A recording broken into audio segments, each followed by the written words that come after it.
Hey everyone, myself Aditya MBBS student at AIIMS Kalyani. So ये video basically हटकर है।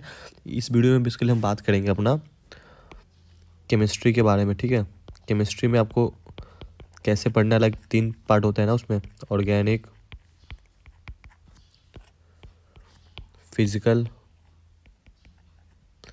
और इनऑर्गेनिक। ठीक है, तो तीनों में आपको कैसे पढ़ना है मैं डिटेल में बताऊँगा। बेसिकली मेरा जो 2 अटैम्प्ट था ना नीट में, दोनों अटैम्प्ट में केमिस्ट्री में मेरा 180 आउट ऑफ 180 था। एंड मेरा फिजिक्स में फर्स्ट अटैम्प्ट में मेरा 80 आउट ऑफ 180 था। देन सेकेंड अटैम्प्ट में फिजिक्स में उसमें मेरा 180 आउट ऑफ 180 था। सो फिजिक्स के लिए मैं नेक्स्ट वीडियो में बताऊंगा कि फिजिक्स मैंने कैसे इंप्रूव किया। फिजिक्स मैंने बस एक ही स्टेबल सोर्स से किया था, जो कि थे एम आर सर। उनको मैंने मतलब प्रॉमिस किया था, सर मैं आपसे मिलूंगा जब मेरा फिजिक्स में फुल स्कोर आएगा तभी मैं मिलूंगा। फिर मेरे सर से बात हुआ, फिर सर से मैंने मिला।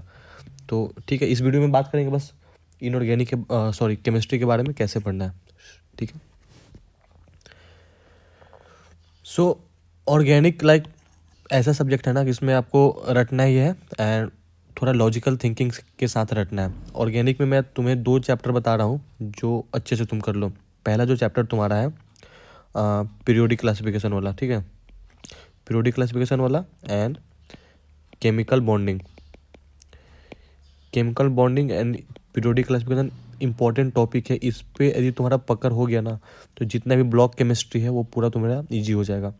सो पीरियोडिक एंड केमिकल बॉन्डिंग में जितने भी है कंसेप्ट, उसको तुम अच्छे से करो। ठीक है, उस पर तुम्हारा यदि पकड़ हो गया तो फिर तुम्हारे को दिक्कत नहीं, रटने का उतना रहेगा नहीं। सेकेंड थिंग, जितना भी एक्सेप्शन वाला केस है केमिस्ट्री में, इनऑर्गेनिक में एक्सेप्शन वाला, उसका तुम एक PDF बना लो एक साथ सबको लिख कर। ठीक है, boiling point, melting point, stability. ठीक है, फिर साइज कैसे, मतलब एक्सेप्शन वाला है, सबसे ज़्यादा क्वेश्चन एक्सेप्शन वाला से पूछा जाता है। सो ये कर लो। ठीक है, पढ़ना कैसे, यदि अभी लेक्चर ले लो तो ठीक है, लेक्चर लो एंड उसका नोट्स बनाओ। ठीक है, एंड NCERT को 10 मिनट में, लाइक ऐसा कर लो कि मेरे को NCERT पढ़ना है 10 मिनट में, इतना इतना इतना टॉपिक को मेरे को कवर कर लेना है।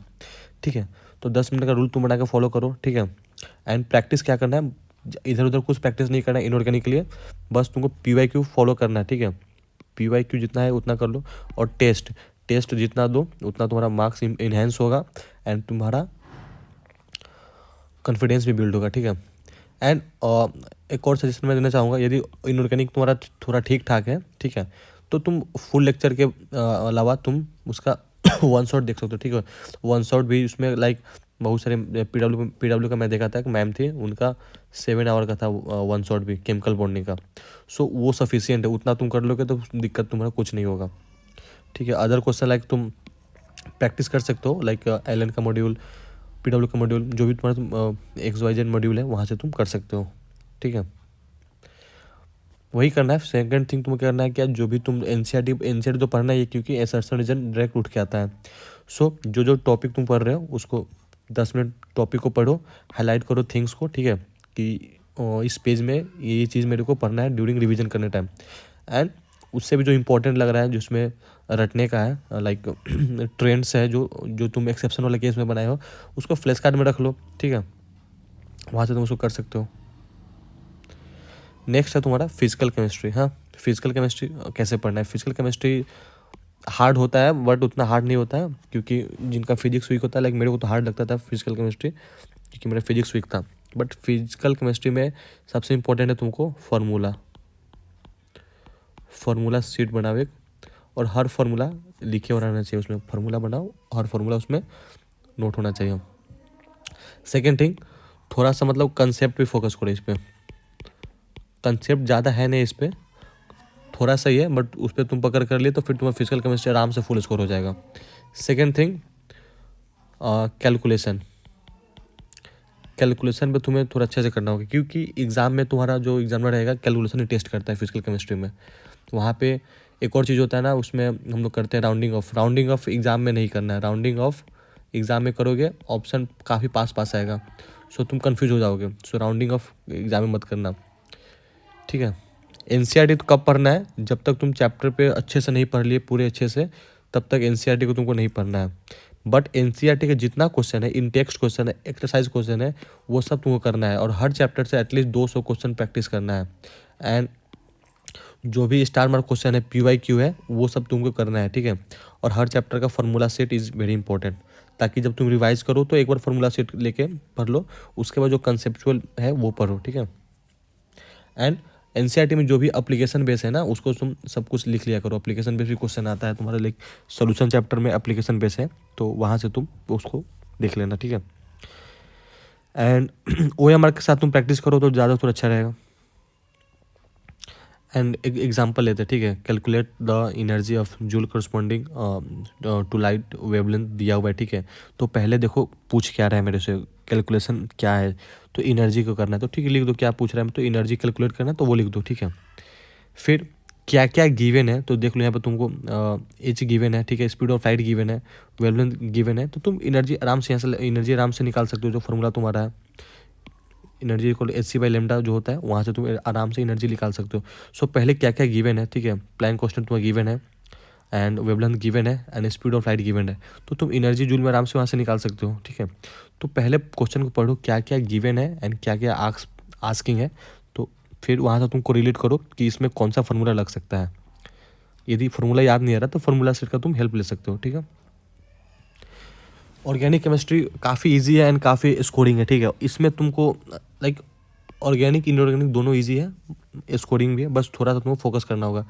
इसके लिए सबसे पहले मैं बताना चाहूँगा तुमको GOC पे तुम अच्छे से पढ़ो। GOC में जितना भी तुम्हारा हाइपर कंजुगेशन, इंडक्टिव इफेक्ट, ठीक है, रेजोनेंस, ये सब स्टेबिलिटी करने का जो है उसको तुम अच्छे से पकड़ो, एंड उसका जो ट्रेंड है उसको तुम अच्छे से याद रखो। तो GOC में तुम्हारा वहाँ से हो जाएगा स्टेबिलिटी, एसिडिटी, बेसिसिटी, वहाँ से तुम्हारा हो जाएगा, ठीक है। वहाँ से हर साल मतलब GOC मतलब ऑर्गेनिक GOC से तुम आराम से तुम्हारा 20 से 25 नंबर का क्वेश्चन आता है। फिर ठीक नेक्स्ट तुम्हारा आइसोमरिज्म GOC में आता है, तो आइसोमरिज्म पे तुम अच्छे से पकड़ करो, ट्राई करो कि आइसोमरिज्म और आयुपिक नोमेनक्लेचर से कम 200 से 250 क्वेश्चन प्रैक्टिस कर लो, ताकि एग्जाम में गलती ना हो। क्योंकि उसमें भी तुम्हारा जो नोमेनक्लेचर का है कुछ कुछ फार्मूला है, लाइक रूल है, उस रूल को तुम अच्छे से याद कर लो ताकि तुम कंफ्यूज ना हो। क्योंकि एग्ज़ाम में ऑप्शन काफ़ी क्लोज होता है, ठीक है, ऑप्शन काफ़ी क्लोज होगा एग्ज़ाम में, तो वहाँ पे तुमको प्रॉब्लम नहीं करना है, ठीक है। ताकि इसलिए तुम अभी काफ़ी क्वेश्चन प्रैक्टिस कर लो, ताकि तुमको एग्जाम में ऐसा देखने लगे कि न्यू क्वेश्चन मैं प्रैक्टिस कर रहा हूँ, ठीक है। तो GOC में ज़्यादा कुछ एक्स्ट्रा नहीं पढ़ना है, ठीक है। जो कंसेप्ट है वही पढ़ो, एंड जो भी तुम्हारा like hyper conjugation, resonance, inductive effect, mesomeric effect, ये सब है, इतना ही करो, दैट्स इट, ठीक है। नोट्स बनाओ, ठीक है। लेक्चर यदि तुम देख रहे हो तो लेक्चर के साथ नोट्स बनाना इंपॉर्टेंट है, ताकि तुम रिवाइज कर सको। अपना नोट्स रहेगा तो तुम अच्छे से रिवाइज कर पाओगे कम टाइम में, ठीक है। क्वेश्चन प्रैक्टिस तुमको कहाँ से करना है, तो क्वेश्चन प्रैक्टिस के लिए तुमको लाइक जो तुम PYQ तो करना ही मस्ट है। लाइक तुम LN का मॉड्यूल कर सकते हो, PW का मॉड्यूल कर सकते हो, या आकाश का, ये 3 स्टेबल है, यहाँ से तुम कर सकते हो। यहाँ क्वेश्चन का लाइक पैटर्न भी काफ़ी सिमिलर होता है। एंड एक और इम्पॉर्टेंट थिंग, लाइक तुमको ज़्यादा हाई फाई क्वेश्चन प्रैक्टिस नहीं करना है। लाइक तुम कर सकते हो JEE मेंस तक का तुम प्रैक्टिस कर सकते हो, एडवांस का नहीं करना है भी है तो मेंस तक तुम प्रैक्टिस कर सकते हो। बाकी एडवांस लेवल, हाई लेवल, ये सब DC पांडे वो सब तुमको नहीं करना है, ठीक है। सिंगेज ये सब नहीं करना है, नॉर्मल प्रैक्टिस करो, उसी को अच्छे से प्रैक्टिस करो, ताकि कंसेप्ट बिल्ड हो जाए, बाद में तुमको प्रॉब्लम ना हो। क्योंकि काफ़ी सारे मेरे स्टूडेंट तो वो स्टार्टिंग में DC पांडे, सिंगेज बना रहे, बट लास्ट में उनको ऐसा हुआ कि सबको वो होता है ना, मतलब कंसंट्रेट एक जगह नहीं कर पाया, तो फिर उनका मतलब मार्क्स काफ़ी डिटोरेट हो गया, उतना अच्छा मार्क्स आया नहीं उनका, क्योंकि रिवीजन सही से कर नहीं पाए सब। मतलब 2-3 स्टेबल, मतलब 2-3 जगह से पढ़ रहे हैं, तो लास्ट में वो मतलब हर चीज़ को एक जगह नहीं ला पाए। तो तुमको एक ही चीज़ पढ़ो बार बार, ताकि तुमको कॉन्शियस माइंड में थोड़ा वो बैठ जाए, ठीक है, सब कॉन्शियस माइंड में, सॉरी। NCERT को तुमको पढ़ना ही पढ़ना है। NCERT में तुम्हारा जितना भी नेमिंग रिएक्शन दे रखा है उसका तुम चार्ट बनाओ, एक नेमिंग रिएक्शन का पूरा चार्ट बनाओ, एंड रिएजेंट के साथ उसका रटो, रिएजेंट एंड टेम्परेचर के साथ तुमको रटना है, ठीक है। नेमिंग रिएक्शन से हर साल 2 क्वेश्चन आएगा, तो वहाँ से तुम नेमिंग रिएक्शन कर लो कंप्लीट, ठीक है। टेस्ट तुमको देना ही देना है। टेस्ट तुम लाइक मेरे अकॉर्डिंग तुम टेस्ट 2 दिन के इंटरवल पे दो, मतलब दिसंबर के स्टार्टिंग से ट्राई करो। मैंने तो स्टार्ट कर दिया था नवंबर के स्टार्टिंग से ही, हर दिन एक दिन बीच करके टेस्ट देना, तो तुम भी ट्राई करो कि एक दिन या 2 दिन करके टेस्ट देने का स्टार्ट कर दो। रिएक्शन चार्ट में बता ही दिया, वो इंपॉर्टेंट है, वो तुमको करना ही है। एंड रिवीजन क्या करना है, रिवीजन के लिए तुम जो तुम पर डे पढ़ रहे हो ना, उसको डेली रात में एक बार पढ़ के सो जाओ उसको लाइक। एंड नेक्स्ट डे तुमको करना है क्या है कि मेरे को कल क्या क्या पढ़ना है उसका तुम शेड्यूल बना लो। आज तुम दिन में पढ़े उसको तुम रात में भी पढ़ लो। एंड थोड़ा बहुत रटने का चीज़ है तो तुम नेक्स्ट मॉर्निंग सुबह उठ के थोड़ा पढ़ लो। फिर संडे को रिवीजन करो, तुम पूरे वीक जितना चीज़ पढ़े हो तो संडे का पढ़ लो, ठीक है। संडे को दिन एक दिन रिवीजन का दे दो। एंड साथ में अभी तो तुम्हारा एग्जाम नज़दीक आने वाला ही है, तो साथ में कुछ कुछ चैप्टर जो जो इजी चैप्टर है, लाइक फिजिक्स तुम पढ़ रहे हो तो बायो का कोई चैप्टर जो इजी तुमको लग रहा है, लाइक ह्यूमन फिजियो जो है तुम्हारा, वहाँ से तुम कर सकते हो जो तुम्हें इजी लगे फिजिक्स के साथ, तो एक चैप्टर तुम वहाँ से रिवाइज कर लो। बायो में तुम रिवीजन करने में हार्डली 2 आवर लगेगा, 6 से विथ क्वेश्चन प्रैक्टिस। तो वैसे तुम रिवीजन करो ताकि तुमको बाद में तुमको दिक्कत ना हो, ठीक है। बाकी नेक्स्ट वीडियो में कमेंट में बताओ मेरे को बायो का बनाना चाहिए या फिजिक्स का, ठीक है। दिन में आपको फिर से बताऊंगा वो चीज़, ठीक है। तब तक के लिए all the best, thank you.